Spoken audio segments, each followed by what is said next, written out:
साथियों, चैनल पर आपका फिर एक बार स्वागत है। साथियों, जिंदगी एक अजीब पहेली है। बड़े बड़े साधु संत इस जिंदगी और मृत्यु के रहस्य को जानने के लिए हिमालय की कंदराओं में, पहाड़ों पर, गुफाओं में तपस्या करते हैं, योग साधना करते हैं। लेकिन जितना वो जानने की कोशिश करते हैं, इतना ही ये पहेली आगे बढ़ती चली जाती है। इसको नहीं सुलझा पाया कोई। इसका रहस्य क्या है, कुछ नहीं कहा जा सकता। बहुत लोग जिंदगी अपने मुताबिक जीना चाहते हैं, लेकिन नहीं जी पाते हैं। जिंदगी, कोई कहता है कि आंसुओं का समुद्र है। जिंदगी की परिभाषा कोई एक नहीं होती। कोई कहता है कि जिंदगी गमों का पहाड़ है, कोई दुखों की गुफा बताता है। जैसे जो व्यक्ति जिंदगी जीता है या जिस नजरिए से वो जिंदगी को देखता है, जो उसकी जिंदगी में होता चला जाता है, जो सहन करता है, उसी हिसाब से हर व्यक्ति जिंदगी की परिभाषा अपने हिसाब से बनाता है। हसरतें कुछ और हैं, वक्त की इल्तिजा कुछ और है। कौन जी सका है जिंदगी अपने मुताबिक, दिल चाहता कुछ और है, होता कुछ और है। कुछ ऐसा ही है जिंदगी का फलसफा भी। जो हम चाहते हैं वो नहीं हो पाता, और जो नहीं चाहते, जिसकी कभी कल्पना भी नहीं करते, वो हो जाता। राज कपूर हमारी हिंदी फिल्म इंडस्ट्री के ग्रेट शोमैन। इनको ग्रेट शोमैन इसलिए कहा जाता है कि ये फिल्म के हर सीन को बड़े कैनवास पर फिल्माते रहे। गीत हो, संगीत हो, संवाद हो, लड़ाई हो, मोहब्बत हो, उसके गहराई तक जाकर कहते हैं कि चरित्र की आत्मा में डूब के जो इनकी लेखक टीम थी वो संवाद लिखती थी। जो गीतकार थे वो भी बहुत मेहनत करते थे, संगीतकार थे वो भी बहुत मेहनत करते थे, तब जाके फिल्म बाहर आती थी और दर्शकों को पसंद आती थी। फिल्म की हर छोटी से छोटी बात को एक बड़े कैनवास पे दिखाने का मादा राज कपूर में था। राज कपूर का पूरा नाम रणबीर राज कपूर था। इनका जन्म पेशावर में हुआ 1924 में। बंटवारे के बाद इनकी फैमिली हिंदुस्तान आ गई। इनके पिताजी पृथ्वीराज कपूर साहब हिंदी फिल्म में इंडस्ट्री के, जिनको भीष्म पितामह कहा जाता है, वो शुरुआत में थिएटरों में काम करते थे।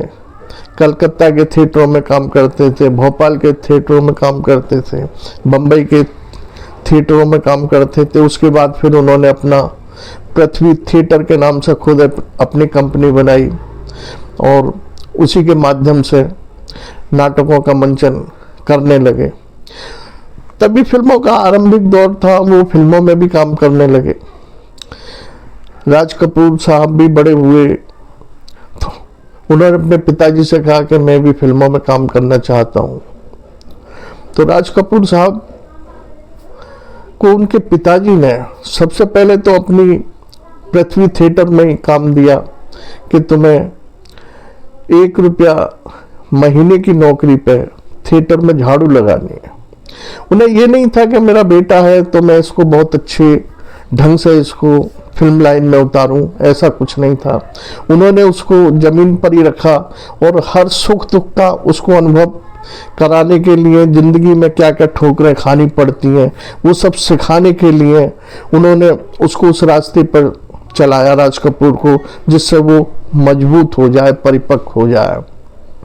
साथियों, उसके बाद तरुण हुए, 20-21 साल की उम्र हुई तो पृथ्वीराज कपूर ने राज कपूर को, केदार शर्मा उस समय एक काफ़ी बड़ा नाम हुआ था फिल्म निर्माता निर्देशक में, उनके पास भेज दिया फिल्म की बारीकियां सीखने के लिए।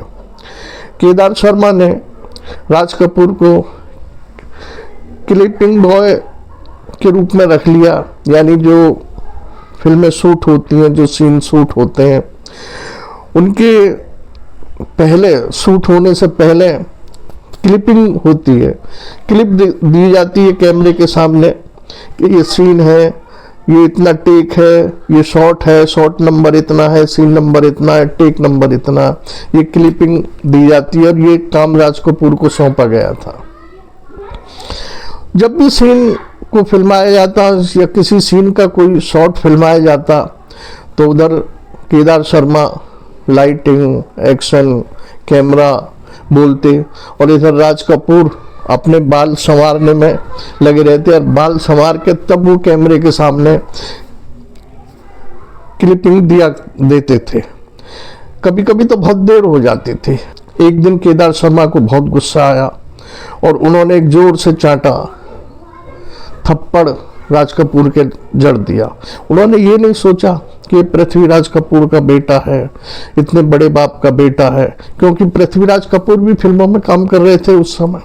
उनके दिमाग में ये बात थी नहीं। उन्हें तो ये था कि मेरा असिस्ट सहायक है, इस समय क्लिपिंग बॉय है, तो इतनी देर कर रहा है, मेरा नुकसान हो रहा है, मैं इंतजार करता रहता हूँ, ये अपने बाल संवारने पे लग जाता। जब थप्पड़ तो उन्होंने लगा दिया, वो शॉट फिल्मा लिया गया। उसके बाद केदार शर्मा ने राज कपूर को अपने पास बुलाया। उन्हें पता तो था कि ये पृथ्वीराज कपूर का बेटा है। उन्होंने कहा कि बेटे तुम एक बात बताओ, तुम ये हर शॉट से पहले जब क्लिपिंग देते हो बाल क्यों संवारते हो, तुम्हारी क्या इच्छा है? तो राज कपूर ने कहा कि मैं भी हीरो बनना चाहता हूँ, मुझे अभिनय करने का भी शौक, मतलब शौक क्या है, कीड़ा है। केदार शर्मा ने उनकी इच्छा पूरी करी और 1945 में उन्होंने नीलकमल फिल्म बनाई राज कपूर के लिए। उसमें ये हीरो थे, मधुबाला हीरोइन बनी। इसके बाद राज कपूर का अभिनय में पदार्पण हो गया। राज कपूर खुद अपनी फिल्म बनाना चाहते थे। उन्होंने आग के नाम से एक टाइटल रजिस्टर्ड कराया, वो कहानी पे काम कर रहे थे, इधर उधर से कुछ पैसा इकट्ठा किया और वो आग फिल्म उन्होंने बनाई। जब आग फिल्म बन गई तो डिस्ट्रीब्यूटर खरीदने को तैयार नहीं हुए। किसी तरह जब ये फिल्म सिनेमा हॉलों में रिलीज हुई तो फिल्म हिट हुई, बॉक्स ऑफिस पर अच्छा कलेक्शन किया।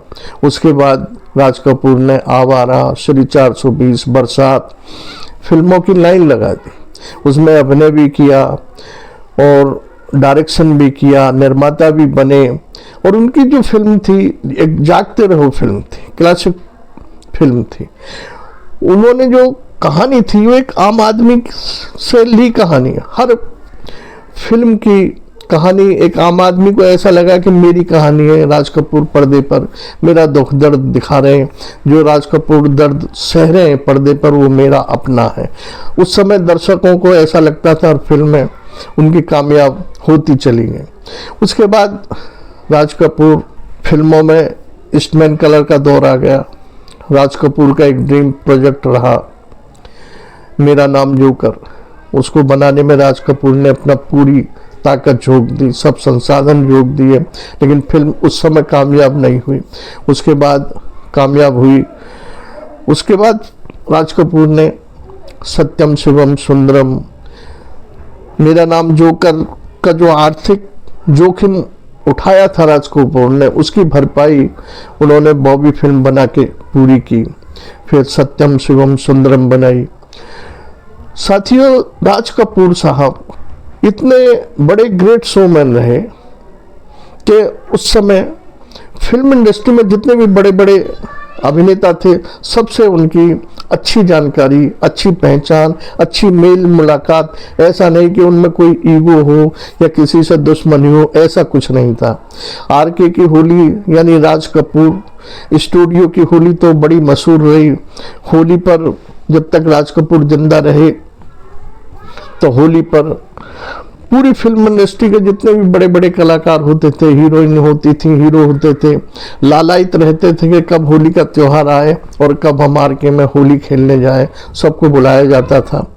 साथियों, इस ग्रेट शोमैन की कुछ अजीब आदतें भी थी। अजीब आदतें, विदेशी शराब पीने की आदत थी, बिस्तर पर बेड पर कभी नहीं वो सोए, जमीन पर सोते थे गद्दा बिछाकर। एक वक्त किस्सा बड़ा मशहूर रहा है उनके विषय में कि वो लंदन गए हुए थे, वहाँ होटल में रुके। रात को जब उन्हें सोने का कार्यक्रम हुआ तो उन्होंने बेड पर से गद्दा उठा के जमीन में डाला और अपना उस पर सो गए। सुबह जब सफाई करने वाला कर्मचारी, होटल का कर्मचारी आया तो उसने ये सब कुछ देखा। उसने अपने होटल मैनेजमेंट से ये बात कही। होटल मैनेजमेंट ने कहा कि आप जो ये गद्दा नीचे बिछाते हैं ये अच्छा नहीं है, हमारा डैमेज होता था, अगर आप ऐसा करेंगे तो हम आप पर जुर्माना लगाएंगे। राज कपूर ने कहा ठीक है आप लगाओ जुर्माना, आपके लिए मैं अपनी आदत नहीं बदल सकता। 4 दिन राज कपूर साहब वहाँ होटल में रुके और 4 दिन उन्होंने ऐसा ही किया। बाद में होटल वालों ने उन पर जुर्माना लगाया और राज कपूर ने वो जुर्माना अदा भी किया। तो साथियों, हमारा ये great showman Hindi film industry का 2 जून 1988 को हम सबको छोड़कर, इस फिल्मी दुनिया को छोड़कर चला गया। 1988 2 मार्च को दादा साहब फाल्के पुरस्कार देने के लिए दिल्ली बुलाया गया था। उस समय श्री शंकर दयाल शर्मा जी राष्ट्रपति थे, उनके हाथों उनको पुरस्कार देना था।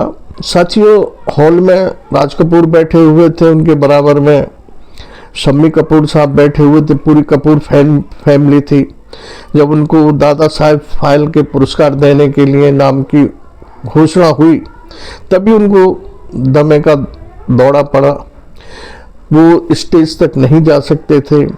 उस समय के राष्ट्रपति श्री शंकर दयाल शर्मा जी प्रोटोकॉल तोड़कर नीचे आए और राज कपूर को दादा साहब फाल्के पुरस्कार दिया। वहीं से सभागार से राज कपूर को एम्स ले जाया गया। वो लगभग 1 महीने वहाँ रहे और 2 जून 1988 को इस दुनिया को छोड़कर चले गए। ये हंस उड़ गया और उसकी यादें फिल्मों के द्वारा रह गई जो हमारा अब देखते हैं।